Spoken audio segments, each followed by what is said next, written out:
Hi all welcome back. അപ്പോൾ ഇന്നത്തേത് ഭയങ്കര സിമ്പിളായിട്ടുള്ളൊരു ഈവനിങ് സ്നാക്കിൻ്റെ റെസിപ്പിയാണ് കേട്ടോ. വീട്ടിൽ മുട്ടയും നേന്ത്രപ്പഴവും ഉണ്ട് എന്നുണ്ടെങ്കിൽ ഇന്ന് വൈകുന്നേരം ചായയുടെ കൂടെ ഉണ്ടാക്കാൻ പറ്റിയിട്ടുള്ള മിക്സിയിൽ അടിച്ചെടുത്തിട്ട് നമ്മൾ കുക്കറിൽ ചെയ്തെടുക്കുന്ന ഭയങ്കര സിമ്പിളായിട്ടുള്ളൊരു കേക്കിൻ്റെ റെസിപ്പിയാണ്. അപ്പോൾ നമുക്ക് പെട്ടെന്ന് തന്നെ വീഡിയോയിലേക്ക് പോയാലോ. വീഡിയോയിലേക്ക് പോകുന്നതിന് മുന്നേ ആയിട്ട് നിങ്ങൾക്ക് ഈ ചാനൽ ഇഷ്ടപ്പെടുന്നുണ്ട് എന്നുണ്ടെങ്കിൽ പ്ലീസ് ഒന്ന് സബ്സ്ക്രൈബ് ചെയ്ത് സപ്പോർട്ട് ചെയ്യണേ.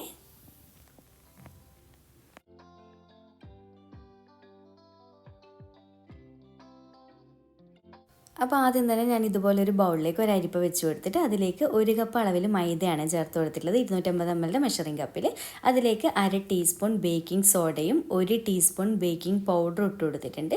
പിന്നെ ഒരു 1/4 ടീസ്പൂൺ നേരെ പകുതി ഏകദേശം ഒരു 3 പിഞ്ചോളം ഉപ്പും കൂടി ചേർത്തിട്ട് നന്നായിട്ട് ഇതുപോലൊരു വിസ്ക് കൊണ്ട് മിക്സ് ചെയ്ത് കൊടുക്കുക കേട്ടോ. എന്നിട്ട് നല്ലപോലെ ഒന്ന് അരിച്ചെടുക്കുക. അപ്പോൾ ഇതുപോലെ ഒരു തവണ നന്നായിട്ട് അരിച്ചെടുത്തതിന് ശേഷം വീണ്ടും നിങ്ങൾക്ക് 2-3 തവണ അരിപ്പയിലിട്ടിട്ട് അരിച്ചെടുക്കണമെന്നുണ്ടെങ്കിൽ അങ്ങനെ മാറി മാറി ചെയ്ത് കൊടുക്കുക. അല്ലെങ്കിൽ ഞാൻ ചെയ്യുന്ന പോലെ വിസ്ക് കൊണ്ട് തന്നെ ബൗളിൽ കടത്തിയിട്ട് തന്നെ നന്നായിട്ട് അങ്ങ് മിക്സാക്കി കൊടുക്കുക കേട്ടോ. ഇതെന്തിനാ അത്യാവശ്യം നന്നായിട്ട് മിക്സ് ചെയ്യണം. കാരണം എന്താണെന്ന് വെച്ചാൽ നമ്മൾ ചേർത്തിട്ടുള്ള ബേക്കിംഗ് സോഡയും ബേക്കിംഗ് പൗഡറൊക്കെ പൊടിയുടെ എല്ലാ സൈഡിലും മിക്സായിട്ട് കിട്ടണം. എങ്കിലേ നമുക്ക് കറക്റ്റ് ടെക്സ്ചറിൽ തന്നെ ആ ഒരു കേക്ക് കിട്ടുള്ളൂ കേട്ടോ. അപ്പോൾ ഇതുപോലെ നന്നായിട്ട് മിക്സ് ആക്കിയിട്ടുണ്ട്. ഇനി ഇതൊരു സൈഡിലേക്ക് മാറ്റി വെക്കാം.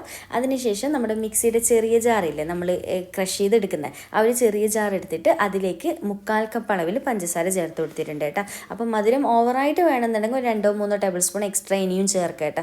ഇതിപ്പോൾ നല്ല മടുപ്പില്ലാതൊരു മധുരം ഉണ്ടാവില്ല, അതാണ് ഈ ഒരു കേക്കിന് നല്ല ടേസ്റ്റുള്ളൊരു മധുരമാണ്. ഇതിലേക്ക് 2 ഗ്രാമ്പും കൂടി ഇട്ട് കൊടുക്കുന്നുണ്ട് കേട്ടോ. നല്ലൊരു ഫ്ലേവർ ഉണ്ടാവും ഒരു കേക്കിന്. എന്നിട്ട് നന്നായിട്ടൊന്ന് പൊടിച്ചെടുത്തിട്ട് കൊണ്ടുവരാം. അങ്ങനെ ഇതാ നമ്മുടെ പഞ്ചസാര ഉണ്ടല്ലോ അത്യാവശ്യം നന്നായിട്ട് പൊടിച്ചെടുത്ത് കൊണ്ടുവന്നിട്ടുണ്ട്. ഇനി ഇതൊരു സൈഡിലേക്ക് മാറ്റി വെക്കാം.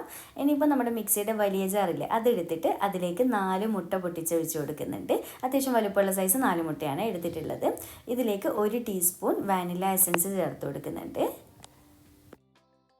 അതിനുശേഷം നമ്മൾ പൊടിച്ച് വെച്ചിട്ടുള്ള പഞ്ചസാര ഗ്രാമ്പു മിക്സില്ലേ അത് മൊത്തത്തിലായിട്ട് ഈ ഒരു മിക്സിയുടെ ജാറിലേക്ക് ഇട്ട് കൊടുക്കുന്നുണ്ട്. ഇനിയിപ്പോൾ നമുക്കിതിലേക്ക് 1/2 കപ്പ് അളവിൽ സൺഫ്ലവർ ഓയിലാണ് വേണ്ടത്. വെളിച്ചെണ്ണയൊന്നും യൂസ് ആക്കരുത്. ഓയിൽ 1/2 കപ്പ് അളവിൽ ഒഴിച്ച് കൊടുക്കുന്നുണ്ട്. അപ്പോൾ ഓയിൽ ഇഷ്ടമില്ല എന്നുണ്ടെങ്കിൽ ബട്ടർ, അൺസാൾട്ടഡ് ബട്ടർ മെൽറ്റ് ചെയ്തിട്ട് 1/2 കപ്പ് അളവിൽ അങ്ങനെ ഒഴിച്ച് കൊടുത്താലും മതി കേട്ടോ, കുഴപ്പമൊന്നുമില്ല. ഇനിയിപ്പോൾ എല്ലാം കൂടി ചേർത്ത് നന്നായിട്ട് നമുക്കിത് അടിച്ചെടുത്ത് കൊണ്ടുവരണം. പ്രത്യേകം ശ്രദ്ധിക്കുക, ഹൈ സ്പീഡിൽ ഇട്ടിട്ട് കണ്ടിന്യൂസ് ആയിട്ട് നിർത്താതെ 2 മുതൽ 3 മിനിറ്റ് നേരം അടിച്ചെടുക്കുക കേട്ടോ. കണ്ടിന്യൂസ് ആയിട്ട് തന്നെ അടിച്ചെടുക്കണം കേട്ടോ, എങ്കിലേ ആ ഒരു കറക്റ്റ് ടെക്സ്ചറിൽ നമുക്ക് കേക്ക് റെഡി ആയിട്ട് കിട്ടുള്ളൂ.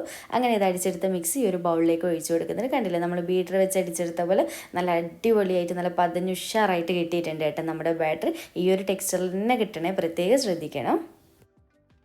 ഇനിയിപ്പോൾ ഈ ഒരു ബൗൾ ഒരു സൈഡിലേക്ക് മാറ്റി വെക്കാം. ഇനിയിപ്പോൾ ഒരു ചെറിയ പരിപാടിയും കൂടിയുണ്ട്. നമുക്കിതിലേക്ക് പഴം വേണം. അപ്പോൾ ഞാനിവിടെ എടുത്തില്ല നേന്ത്രപ്പഴമാണ് കേട്ടോ. അത്യാവശ്യം നല്ല വലുപ്പമുള്ള ഒരു ഉണ്ട സൈസ് പഴമായതുകൊണ്ട് ഒരെണ്ണമാണ് എടുത്തിട്ടുള്ളൂ. പ്രത്യേകം ശ്രദ്ധിക്കാം, മാക്സിമം എത്രത്തോളം പഴുത്ത പഴം എടുക്കുന്ന അത്രയും ടേസ്റ്റും കൂടും കേട്ടോ ഈ ഒരു കേക്കിന്. അപ്പോൾ ഞാനിപ്പോൾ വലിയ പഴമായതുകൊണ്ട് ഒരു പഴം എടുത്തിട്ട് അത് ഇതുപോലെ ചെറുതായിട്ട് കട്ട് ചെയ്തിട്ട് നമ്മൾ നേരത്തെ പഞ്ചസാര പൊടിച്ച് വെച്ചിട്ടുള്ള മിക്സിയുടെ ജാറില്ല അതിലേക്ക് ഇട്ടിട്ടാണ് കേട്ടോ ഇത് അരച്ചെടുക്കാൻ പോകുന്നത്. നല്ലപോലെ കട്ടയൊന്നും ഇല്ലാതെ നല്ല പേസ്റ്റായിട്ടൊന്ന് അരച്ചെടുക്കുക. ഒട്ടും തന്നെ വെള്ളമോ പാലോ ഒന്നും ചേർക്കേണ്ട കേട്ടോ. അപ്പോൾ ഇതുപോലെ ഇതാ ഞാൻ അടിച്ചെടുത്ത് കൊണ്ടുവന്നിട്ടുണ്ട്. അപ്പോൾ ഈ ഒരു നേന്ത്രപ്പഴത്തിന് പകരം ചെറിയ പഴം ഏത് പഴമായാലും കുഴപ്പമില്ല കേട്ടോ. ചെറിയ പഴമൊക്കെ എടുക്കുക കേട്ടോ. ചെറിയ പഴമൊക്കെ ആണെങ്കിൽ ഒരു 3-4 എണ്ണമൊക്കെ എടുക്കേണ്ടി വരും. പിന്നെ നേന്ത്രപ്പഴം നല്ല ചെറുതാണെങ്കിൽ 2 നേന്ത്രപ്പഴം എടുക്കണേ, പ്രത്യേകം ശ്രദ്ധിക്കുക. അപ്പോൾ കേക്കിൻ്റെ മിക്സിംഗ് പരിപാടി തുടങ്ങുന്നതിന് മുന്നേ ഒരു 10 മിനിറ്റ് മുന്നേ മീഡിയം ഫ്ലെയിമിലിട്ടിട്ട് കുക്കർ ഒന്ന് ഗ്യാസ് സ്റ്റോപ്പിൽ വെച്ചിട്ട് ചൂടാക്കി എടുക്കണം കേട്ടോ. അടച്ച് വെച്ചിട്ട് അതിൻ്റെ ഉള്ളിലായിട്ട് ഒരു റിങ് വെച്ച് കൊടുക്കുക. നമുക്ക് ബേക്ക് ചെയ്തെടുക്കാനുള്ള ഒരു ഓവൻ സെറ്റപ്പാണ് കേട്ടോ ഇത്. അപ്പോൾ ആർക്കും കുക്കറിലായതുകൊണ്ട് തന്നെ എളുപ്പത്തിൽ ചെയ്തെടുക്കാൻ പറ്റുന്ന രീതിയിലാണ് കേട്ടോ കാണിക്കുന്നത്. അപ്പോൾ ഒരു 10 മിനിറ്റ് മുന്നേ മീഡിയം ഫ്ലെയിമിലിട്ടിട്ട് പ്രീ ഹീറ്റ് ചെയ്ത് വെക്കുക കേട്ടോ ഈ ഒരു കുക്കർ. അപ്പോൾ മുകളിലത്തെ വിസിൽ ഊരിയെടുക്കാൻ വേണ്ടി പ്രത്യേകം ശ്രദ്ധിക്കുക കേട്ടോ.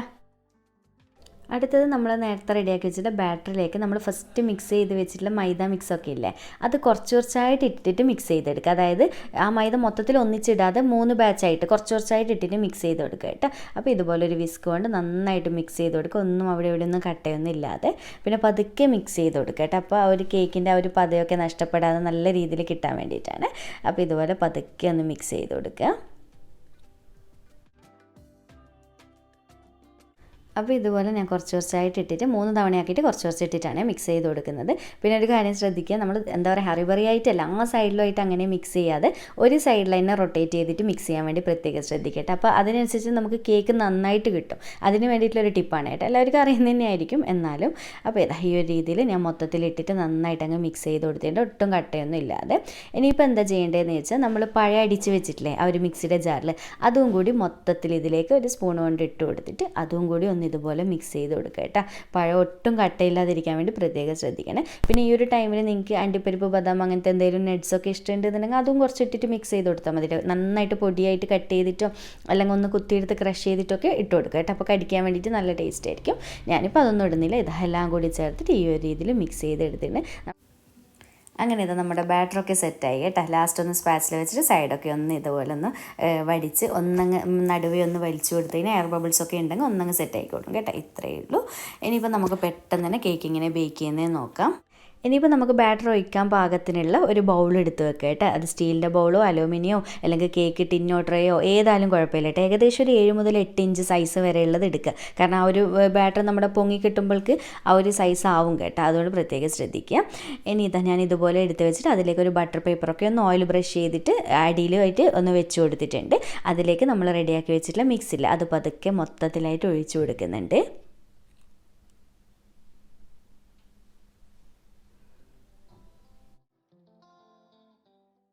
അങ്ങനെ ഇത് നമ്മുടെ ബാറ്റർ ഒഴിച്ച് കൊടുത്തിട്ടുള്ള ബൗൾ നല്ലപോലെ ഇനി ടാപ്പ് ചെയ്ത് കൊടുക്കട്ടെ. ഒരു 3-5 തവണ നന്നായിട്ട് ടാപ്പ് ചെയ്ത് കൊടുക്കുക. എന്തെങ്കിലും എയർ ബബിൾസോ കാര്യങ്ങളോ ഉണ്ടെങ്കിൽ പോയി കിട്ടാൻ വേണ്ടിയിട്ടാണ് മൊത്തത്തിൽ. അപ്പോൾ ഇതുപോലെ ടാപ്പ് ചെയ്ത് കൊടുത്തിട്ടുണ്ട്. ആ ഒരു സമയം കൊണ്ട് നമ്മുടെ കുക്കറും ഇവിടെ പ്രീ ഹീറ്റായി വന്നിട്ടുണ്ട്. നമ്മളൊരു 10 മിനിറ്റ് മീഡിയം ഫ്ലെയിമിൽ ഇട്ടിട്ടാണ് ചൂടാക്കി എടുത്തിട്ടുള്ളത്. അത് പതുക്കെ തുറന്നിട്ട് അതിലേക്ക് നമ്മുടെ ബൗൾ ആ റിങ്ങിൻ്റെ മുകളിലായിട്ട് ഇറക്കി വെച്ച് കൊടുക്കുന്നുണ്ട്. എന്നിട്ട് ഇതുപോലെ അടച്ച് വെച്ച് കൊടുക്കുക. അപ്പോൾ ഇതുപോലെ അടച്ചു വെച്ച് കൊടുത്തതിന് ശേഷം 30 മുതൽ 35 മിനിറ്റ് വരെയാണ് കേട്ടോ കുക്കിംഗ് ടൈം എന്ന് പറയുന്നത്. അപ്പോൾ ആ ഒരു സമയം കൊണ്ട് തന്നെ നല്ല അടിപൊളിയായിട്ട് കേക്ക് കിട്ടും. പക്ഷെ ഞാൻ 40 മിനിറ്റോളം വെക്കുന്നുണ്ട്. കാരണം വേറെ ഒന്നുമല്ല, എനിക്ക് ഈ ഒരു കളറിൽ നമ്മുടെ പ്ലം കേക്കിൻ്റെ ഒക്കെ ആ ഒരു കളറില്ലേ, ഒരു കാരമലൈസ് ചെയ്ത ആ കളറ് കിട്ടാൻ വേണ്ടിയിട്ടാണ് കേട്ടോ ഞാൻ ഇത്രയും ടൈം വെക്കുന്നത്. ഒരു 5 മിനിറ്റും കൂടി എക്സ്ട്രാ വെച്ച് കഴിഞ്ഞാൽ നല്ലൊരു കളറ് കിട്ടും. അപ്പോൾ ഇങ്ങനെ വേണ്ടാന്നുണ്ടെങ്കിൽ, നിങ്ങൾക്ക് ഇത്രയും കളറ് വേണ്ടാന്നുണ്ടെങ്കിൽ 30 to 35 മിനിറ്റ് ആകുമ്പോഴത്തേക്കിന് ഫ്ലെയിം ഓഫ് ചെയ്ത് കൊടുക്കുക കേട്ടോ. അങ്ങനെ കറക്റ്റ് 40 മിനിറ്റ് ആവുന്ന സമയത്താണ് ഞാൻ ഈ ഒരു കേക്ക് കുക്കറിൽ നിന്ന് എടുത്ത് മാറ്റുന്നത്. കണ്ടില്ലേ, കുക്കർ തുറക്കുമ്പോൾ തന്നെ നല്ലൊരു മണം ഉണ്ടാവും കേട്ടോ. ഒരു കാരമൽ ചെയ്തൊരു മണം ഉണ്ടാവും. അതുപോലെ തന്നെ അതിൻ്റെ ആ ഒരു കളറും ടെക്സ്ചറൊക്കെ കാണുമ്പോൾ തന്നെ ഞാൻ പറയേണ്ട ആവശ്യമില്ലല്ലോ എത്രത്തോളം നന്നായിട്ട് പൊങ്ങി വീർത്ത് സ്പോഞ്ചിയായി സെറ്റായിട്ട് കിട്ടിയിട്ടുണ്ട് എന്നുള്ളത്. കൈകൊണ്ട് തൊടുമ്പോൾ തന്നെ നിങ്ങൾക്ക് മനസ്സിലാവും കേട്ടോ. ഇനിയിപ്പോൾ ഒരു സ്ക്വയർ വെച്ചിട്ട് ജസ്റ്റ് ഒന്ന് നടുവേ ഒന്ന് കുത്തി നോക്കുക കേട്ടോ. അതെന്തിനാണെന്ന് വെച്ച് കഴിഞ്ഞാൽ നടുവേ കുത്തി നോക്കുമ്പോൾ കറക്റ്റ് ഉള്ളിൽ വെന്തിട്ടുണ്ടോ എന്നുള്ളത് മനസ്സിലാവും. അഥവാ സ്ക്വയറിൽ പിടിക്കുന്നുണ്ട് എന്നുണ്ടെങ്കിൽ ഒരു 5 മിനിറ്റും കൂടി ഫ്ലെയിം കുറച്ച് വെച്ചിട്ട് നിങ്ങൾ വെക്കുക കേട്ടോ. അപ്പോൾ റെഡി ആയിക്കോളും. എൻ്റെതിപ്പോൾ കറക്റ്റാണ്, ഒന്നും ഉള്ളിലൊന്നും ഒട്ടിപ്പിടിക്കുന്ന ഒന്നുമില്ല. ഇനിയിപ്പോൾ പതുക്കെ ഞാൻ ഇതിൽ നിന്ന് ബൗളെടുത്ത് മാറ്റി വെക്കുന്നുണ്ട്. കൗണ്ടർ ടോപ്പിൽ വെച്ച് നന്നായി ചൂടാറിയതിന് ശേഷം മാത്രം ഇതിൽ നിന്ന് ഡിമോൾഡ് ചെയ്തെടുക്കുക. അതുപോലെ തന്നെ കട്ട് ചെയ്യാനും ചൂടാറിയതിന് ശേഷം മാത്രമേ പാടുള്ളൂ, എങ്കിലേ കറക്റ്റായിട്ട് കിട്ടുള്ളൂ. അങ്ങനെ ഇതുപോലെ നന്നായിട്ട് ചൂടാറിയതിന് ശേഷം ജസ്റ്റ് ഒരു സ്പാച്ചിലോ കത്തി എന്തെങ്കിലും വെച്ച് സൈഡൊക്കെ ഒന്ന് വിടിച്ച് കൊടുക്കുക കേട്ടോ. ഒട്ടിപ്പിടിക്കുന്ന പ്രശ്നമൊന്നുമില്ല കേട്ടോ. അതിനുശേഷം ഇതുപോലൊരു പ്ലേറ്റിലേക്ക് തട്ടി കൊടുത്തിട്ടുണ്ട്. കണ്ടില്ല, അടിപൊളിയായിട്ട് കിട്ടിയിട്ടുണ്ട്. ഞാൻ പറയേണ്ട ആവശ്യമില്ലല്ലേ, നിങ്ങൾക്ക് കാണുമ്പോൾ തന്നെ മനസ്സിലാവും. അത്യാവശ്യം നല്ല ഹൈറ്റിൽ കിട്ടിയിട്ടുണ്ട്. കൈ കൊണ്ട് പ്രസ് ചെയ്യുമ്പോൾ കണ്ടില്ല, നല്ല സ്പോഞ്ചി ആയിട്ട് ഇരിക്കുന്നുണ്ട് കേട്ടോ. അപ്പോൾ എനിക്ക് ഈ ഒരു കളറിൽ കഴിക്കാനാണ് കേട്ടോ ഇഷ്ടം. കാരണം ഇങ്ങനെ കളറാകുമ്പം കുറച്ചുകൂടി ഒരു ഫ്ലേവർ കൂടുതലുള്ള പോലെ എനിക്ക് ഫീൽ ചെയ്യാറുണ്ട്. എനിക്കൊരു സ്പെഷ്യൽ ടേസ്റ്റ് തോന്നാറുണ്ട്. അപ്പോൾ ഇത്രയും കളറിൽ ഈ ഒരു രീതിയിൽ വേണ്ടാന്നുണ്ടെങ്കിൽ ഞാൻ പറഞ്ഞ പോലെ 30-35 മിനിറ്റ് ആകുമ്പോൾ തന്നെ ഫ്ലെയിം ഓഫ് ചെയ്ത് കൊടുക്കണേ. അപ്പോൾ ഞാൻ പ്രസ് ചെയ്യുമ്പോൾ നോക്കിയാൽ ഭയങ്കര സ്പോഞ്ചി ആയിട്ടുള്ള ടെക്സ്റ്റാണ് കേട്ടോ. അപ്പോൾ ഞാൻ പതുക്കെ കട്ട് ചെയ്ത് കാണിച്ചു തരാം. അപ്പോൾ ഇതുപോലെ നല്ലപോലെ ചൂടാറിയതിന് ശേഷം മാത്രം കട്ട് ചെയ്യട്ടെ, എങ്കിലേ ഈ ഒരു ടെക്സ്ചറിൽ കിട്ടുള്ളൂ. കണ്ടില്ലേ, നമ്മുടെ കേക്ക് നോക്കിയാൽ അടിപൊളിയായിട്ടുള്ളൊരു ബനാന കേക്കാണ് കേട്ടോ. അപ്പോൾ വീട്ടിൽ മുട്ടയും പഴമൊക്കെ ഉണ്ട് എന്നുണ്ടെങ്കിൽ ഇന്ന് ഈവനിങ് തന്നെ ഒന്ന് ചായയുടെ കൂടെ ഒന്ന് ട്രൈ ആക്കി നോക്ക്. കുട്ടികൾക്കൊക്കെ സ്നാക്സ് ആയിട്ട് കൊടുക്കാനൊക്കെ പറ്റിയിട്ടുള്ളൊരു കിഡിലൻ ഐറ്റമാണ് കേട്ടോ. അപ്പോൾ എന്തായാലും ട്രൈ ചെയ്തിട്ട് ഫീഡ്ബാക്ക് അറിയിക്കണേ. വീഡിയോ ഇഷ്ടമായിട്ടുണ്ട് എന്നുണ്ടെങ്കിൽ ലൈക്ക് ചെയ്യാനും ചാനൽ സബ്സ്ക്രൈബ് ചെയ്യാനും മാക്സിമം ഷെയർ ചെയ്ത് കൊടുക്കാനും മറക്കല്ലേ. അപ്പോൾ വീണ്ടും ഒരു അടിപൊളി വീഡിയോ ആയിട്ട് കാണാം. താങ്ക്